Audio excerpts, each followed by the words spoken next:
유다 왕 아하스는 평소에 여호와께 죄를 범했던 왕입니다. 아하스 왕에 대한 소개는 28장 서두에 잘 나와 있습니다.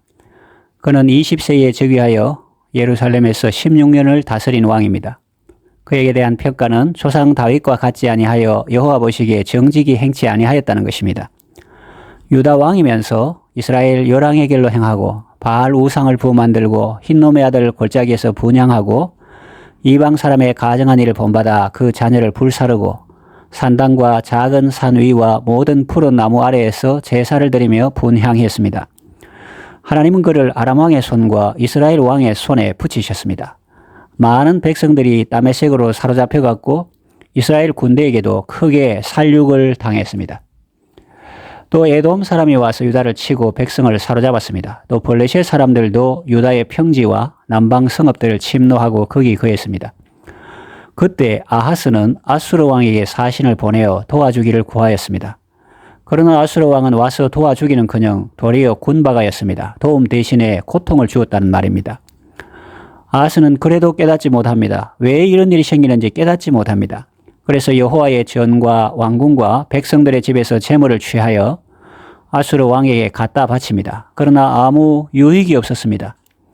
그는 왜 고통을 당하고 있습니까? 아람 왕과 이스라엘 왕이 왜 유다를 침노하고 약탈했습니까? 에돔과 블레셋은 왜 침노했으며 아수르 왕은 또 왜 와서 괴롭힙니까? 여기에 대해서 성경은 무엇이라고 말씀합니까? 6절 이는 그 열조에 하나님이 여호와를 버렸음이라 라고 말씀합니다. 또 19절 이는 아하스가 유다에서 망령되이 행하여 여호와께 크게 범죄하였으므로 여호와께서 유다를 낮추심이라 그렇게 말씀하십니다. 그렇다면 고통이 왔을 때 어떻게 해야 하겠습니까? 그 고통을 가져온 원인을 제거해야 합니다. 우상 섬긴 죄를 회개하고 하나님을 모셔야 합니다. 외국 군대를 의지한 죄를 회개하고 하나님을 의뢰해야 합니다. 그러나 아하스는 그러지 않았습니다. 22절 이 아하스 왕이 권고할 때에 더욱 여호와께 범죄하여 라는 말씀이 나옵니다. 참 특별한 경우죠. 보통 사람은 교만하다가도 권고해주면 자기를 돌아봅니다. 우상 숭배하다가도 권고해주면 하나님께로 돌아옵니다. 아합도 선지자 엘리야를 통해서 하나님의 말씀을 듣고 겸비하고 걸음도 천천히 걷지 않았습니까? 그런데 이 아하스는 다릅니다. 생각이 화인 맞은 것 같습니다. 생각 자체가 불도장 맞은 것 같다는 말입니다. 자기를 친 다메섹 신들에게 제사합니다. 왜 그랬을까요? 무슨 생각으로 그랬을까요? 그러나 아마 이런 생각을 했을 것입니다. 아람 왕 열왕의 신들이 저희를 도왔으니 나도 그 신에게 제사하여 나를 돕게 하리라. 이 얼마나 어리석은 생각입니까? 그래도 하나님 섬긴다는 유다 왕인데 어찌 이럴 수 있습니까? 이것은 마치 일본이 우리나라를 지배하고 강하니 우리도 강해지기 위해서 그들의 신에게 빌자는 것과 같은 말입니다.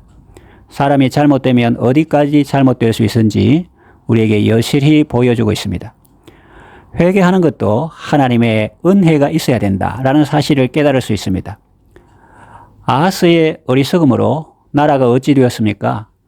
그 신이 아하스와 온 이스라엘을 망하게 하였더라 라고 말씀합니다. 그러면 그 신이 우상이 아니고 살아있다는 말입니까? 아닙니다. 그런 뜻이 아닙니다. 아람 나라의 신들은 다 사람이 만든 우상들인데 그걸 섬기다가 아하스와 온 이스라엘이 망하게 되었다 하는 그런 말이죠. 망하게 한 주체는 엄밀히 말하면 우상들이라기보다 그 배후에 있는 사탄이요. 또 우상을 섬기는 사람들의 탐욕 때문입니다. 이 아하스는 하나님의 뜻을 깨닫지 못하고 권고할 때 더욱 하나님을 경록케 했습니다. 그 사상이 어떤 사상입니까? 하나님을 섬겨도 말짱할 것이다. 하나님이 참신이라면 우리가 왜 이 고생을 하고 있나? 아람 나라 신들이 참신인 것 같으니 이제부터 나는 여호와를 버리고 아람 나라 신들을 섬기리라. 그런 사상입니다. 그래서 이제는 아주 공격적으로 나옵니다. 24절에서 25절 보면 하나님의 전의 기구들을 모아 회파합니다. 여호와의 전 문들을 닫습니다. 성전 문을 닫았다는 말입니다. 예루살렘 구성마다 단을 쌓고 유다 각 성읍에 산당을 세우고 다른 신에게 분향합니다. 전 국토를 우상 천지로 만듭니다. 아하스의 사상은 사탄이 주입한 사상입니다. 그는 사탄의 속임수에 넘어간 것입니다. 도적이 온 것은 도적질하고 죽이고 멸망시키려는 것뿐이요 라는 말씀처럼 아하스는 하나님의 말씀을 듣지 않고 사탄 마귀가 일러준 악하고 어리석은 생각을 따라 행동하므로 도적들에게 인명과 재산을 다 빼앗기고 많은 사람들이 죽고 나라가 아주 망하게 되었습니다. 아하스의 사상이 이치에 맞습니까? 논리 정연합니까? 아닙니다. 정신 나간 사상이요 얼토당토하는 말입니다. 이렇게 가상적인 대화를 나눠볼 수 있습니다. 하나님 섬겨도 말짱 헛것이다. 넌 그렇게 생각하니? 그렇게 말하는 너는 하나님을 제대로 한번 섬겨나 봤니? 우리가 역사를 보니 넌 처음부터 이스라엘 열왕의 길로 행하고 우상을 숭배했구만. 하나님 제대로 한번 섬기고 그런 말을 하면 밉지는 않지. 또 하나님이 참신이시면 우리가 왜 이 개고생을 하고 있나 라고 생각하니? 하나님이 참신이시기 때문에 너희가 지금 징계를 받고 있는 거야. 성경이 이 사실을 누누이 강조하고 있지 않니? 너를 낮추시고 돌이키게 하시려는 하나님의 의도를 그렇게도 모르겠니? 아람 나라가 강해서 너희를 이긴 것이 아니야. 하나님이 너희를 그들 손에 붙이신 거야. 보려면 제대로 보고 평가하려면 제대로 평가해야 올바른 대책이 나오고 답이 나온다. 그런데 껍데기만 보고 아람 나라가 강하니 나도 그 신을 섬겨 강해지리라. 그게 말이 되는 소리니? 이제부터 나는 여호와를 버리고 아람 나라 신들을 섬기리라. 그나마 하나님께서 회개의 기회를 주신 것도 모르고 더 반역하다니 그것은 죽기로 작정한 거나 마찬가지다. 이런 대화를 우리가 상상해 볼 수 있습니다. 성경에 기록해 주신 것은 우리도 이럴 수 있으니 조심하라는 뜻입니다. 오늘날 우리도 신앙생활 하다가 잘못하면 이렇게 될 수 있다는 말입니다. 하나님이 붙들어 주시지 않으면 누구나 이렇게 될 수 있습니다. 어려움이 닥쳐올 때 겸손히 엎드려 기도하기는커녕 하나님을 원망하고 하나님 앞에서 데모하고 심지어는 반역적인 은행을 서슴지 않습니다. 그러면 망하게 됩니다. 권고할 때에는 겸손히 엎드려 기도해야 합니다.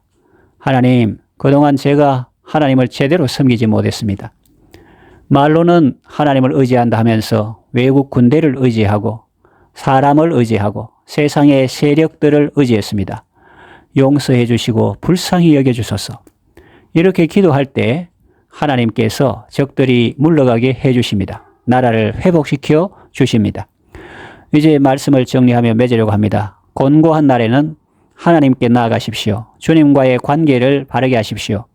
우상 숭배한 죄를 회개하고 하나님만 온전히 섬기십시오. 이것이 곤고한 날을 살아가는 사람의 지혜입니다. 여러분은 환난 날에 주님께 부르짖어서 성령님께서 주시는 지혜로 승리하시기를 바랍니다.